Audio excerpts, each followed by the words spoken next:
Karena pemerintah mengizinkan pusat perbelanjaan dan restoran di Jakarta buka hingga pukul 10 malam dengan kapasitas pengunjung mencapai 100%. Bagi warga yang ingin masuk mal, wajib menggunakan aplikasi Peduli Lindungi. Pemerintah mengizinkan pusat perbelanjaan dan restoran di Jakarta untuk dibuka sampai dengan pukul 22.00 dengan kapasitas pengunjung mencapai 100%. Izin ini tertuang dalam Instruksi Menteri Dalam Negeri atau Inmendagri nomor 57 tahun 2021 tentang pemberlakuan pembatasan kegiatan masyarakat level 3, level 2, dan level 1 coronavirus di SAIS 2019 di wilayah Jawa dan Bali. Dalam aturan tersebut diatur bahwa warga wajib menggunakan aplikasi Peduli Lindungi untuk bisa masuk mal. Sementara itu, bioskop yang terletak di dalam mal juga sudah diizinkan beroperasi dengan kapasitas pengunjung maksimal 70%. Selain itu, restoran atau kafe di dalam kawasan mal juga sudah boleh menerima makan di tempat atau dine-in dengan kapasitas maksimal 75% pengunjung. Waktu makan masing-masing pengunjung dibatasi maksimal 60 menit. Dari Jakarta, Tim Liputan, IDEX Channel.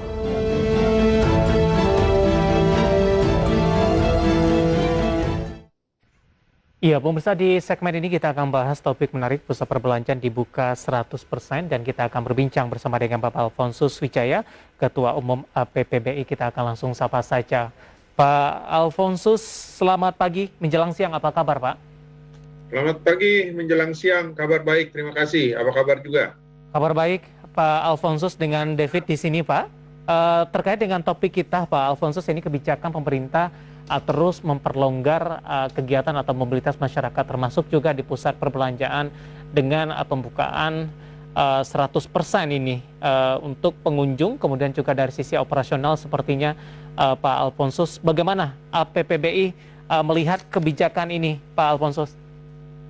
Ya, saya kira pertama tentunya harus pusat perbelanjaan menyambut baik ya pelonggaran berikutnya ini yang diberikan oleh pemerintah, karena kan memang pemerintah memberikan pelonggarannya itu secara bertahap ya. Pelonggaran itu kan diberikan sejak bulan Agustus yang lalu, tetapi kali ini memang pemerintah sangat berhati-hati sekali di dalam memberikan pelonggaran, sehingga pelonggaran diberikan secara bertahap sampai dengan yang terakhir kali ini. Nah, tingkat kunjungan itu bergerak naik terus memang, tetapi tentunya kan bergerak secara bertahap juga, selaras seiring dengan pelonggaran yang diberikan oleh pemerintah.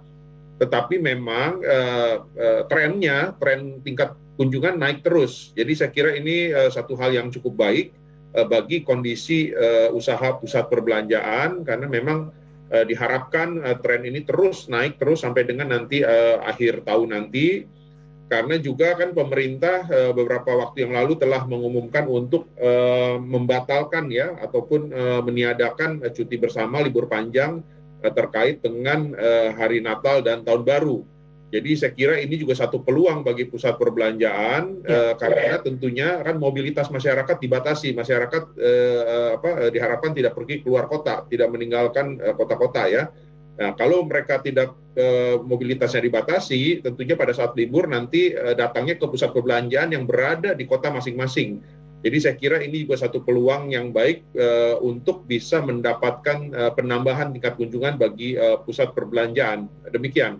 Baik, Pak Alfonsus, ini dibuka 100% dari sisi jam operasional atau dari jumlah pengunjung juga sudah 100% atau seperti apa Pak? Detailnya Pak Alfonsus. Ya. Iya, saya kira untuk level 1 saya kira sudah dibuka jam operasional sampai dengan jam 22, kapasitas juga sudah diperbolehkan dengan 100%. Tetapi kan pembatasan kali ini kan bukan hanya di kota-kota besar saja, tetapi hampir diberlakukan menyeluruh di seluruh Indonesia. Masih ada beberapa wilayah yang masih berada di level 3 begitu ya, dan level 2. Nah, jadi ini pun jadi satu harapan bagi pusat perbelanjaan, diharapkan 2 minggu yang akan datang, di mana akan ada pelonggaran lagi, diharapkan wilayah-wilayah yang berada di level 3 sudah bisa turun menjadi level 2 ataupun level 1 begitu. Jadi saya kira itu juga satu harapan juga bagi pusat perbelanjaan. Demikian. Baik, Pak Alfonsus, dengan pelonggaran-pelonggaran yang dilakukan oleh pemerintah, kita juga ingin tahu lebih detail ini Pak Alfonsus terkait dengan penerapan protokol kesehatan di pusat perbelanjaan sehingga lebih meyakinkan lagi, sehingga pengunjung untuk datang ke pusat perbelanjaan tidak khawatir lagi sampai sejauh ini? Ya, saya kira itu menjadi hal sangat penting di tengah pelonggaran yang diberikan ini, di mana kondisi COVID masih berada bersama kita dan kita tidak tahu ini COVID-19 ini kapan bisa selesai ataupun bisa hilang dari muka bumi.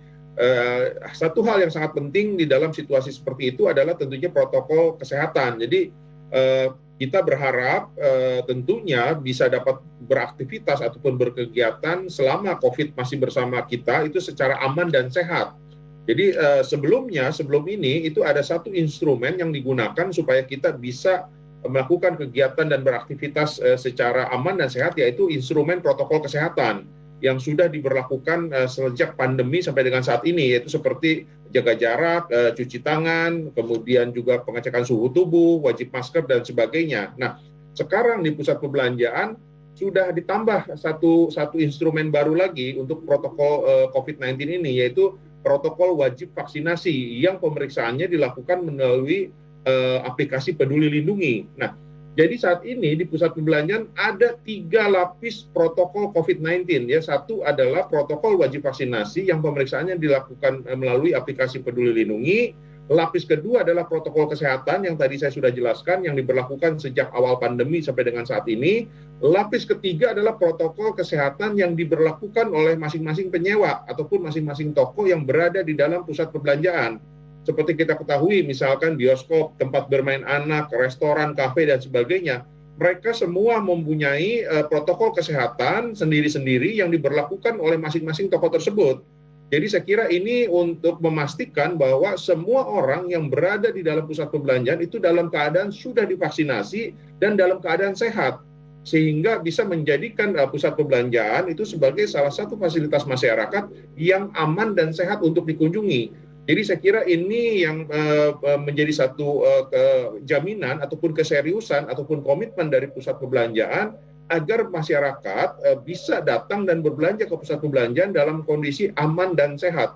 Demikian. Ya. Pak Alfonsus, kita lanjutkan kembali, Pak. Ya.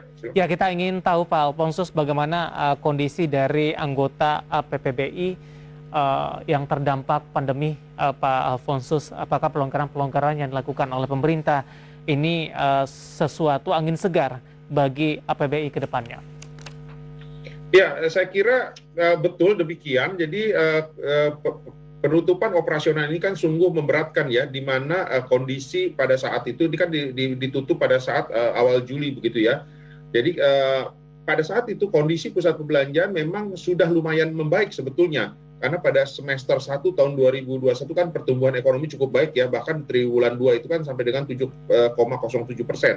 Nah, tetapi tiba-tiba dilakukan penutupan usaha ya. Jadi padahal pada saat itu meskipun kondisi sudah membaik, tetapi pembukaan operasional hanya bisa kapasitas dengan 50% dan beban usaha masih berat karena kan pusat perbelanjaan memasuki tahun 2021 itu dengan tidak memiliki dana cadangan sama sekali.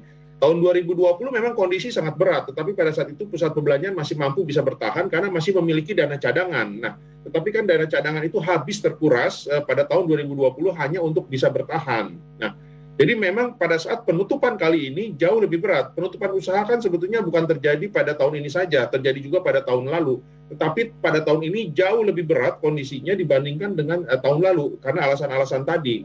Tetapi memang cukup beruntung bahwa penutupan operasional kurang lebih hanya 1 bulan karena pada saat Agustus itu sudah dibuka kembali, diberikan pelonggaran meskipun pelonggarannya secara bertahap karena kan pada awalnya hanya diberikan kapasitas maksimal 25% dan juga masih ada pembatasan-pembatasan lainnya. Nah, tentunya ini sangat menolong sekali bagi pusat perbelanjaan. Jadi saya kira banyak membantu dan diharapkan ini bisa terus meningkatkan tingkat kunjungan sampai dengan akhir tahun nanti, sehingga diharapkan rata-rata tingkat kunjungan tahun 2021 ini bisa mencapai paling tidak di atas 50%. Jadi lebih baik dari tahun 2020 yang lalu. Pada saat tahun 2020 yang lalu, tingkat kunjungan rata-rata itu hanya 50% dibandingkan dengan tahun 2019. Nah, jadi diharapkan dengan pelonggaran yang cukup cepat diberikan oleh pemerintah ini, rata-rata tahun ini bisa di atas 50%. Mudah-mudahan malah bisa mencapai dengan 70%. Kalau kita lihat trennya sekarang itu kan membaik terus ya tingkat kunjungan. Setiap akhir pekan kita bisa lihat di pusat-pusat perbelanjaan cukup ramai dikunjungi oleh para pengunjung, dan ini diharapkan sampai dengan akhir tahun nanti sehingga bisa rata-rata tahun 2021 bisa mencapai dari 50%. Baik. Demikian. Apa yang dilakukan oleh anggota dari APPBI, Pak Alfonsus, dalam menarik minat masyarakat untuk tetap mengunjungi pusat perbelanjaan? Kalau kita ketahui untuk posisi saat ini belanja-belanja secara online cukup marak ataupun cukup banyak dilakukan oleh masyarakat di Indonesia tanpa berkunjung ke satu atau ke tempat tertentu. Ya, memang betul online menjadi penetrasinya sangat masif sekali di masa pandemi ini, tetapi tidak semua produk ataupun barang ataupun apapun itu bisa dilakukan beli secara online ya. Contoh misalkan makanan, minuman. Beberapa kategori makanan minuman itu tidak cocok untuk dilakukan online, seperti misalkan makanan fine dining. Itu tidak bisa dilakukan dengan online ya.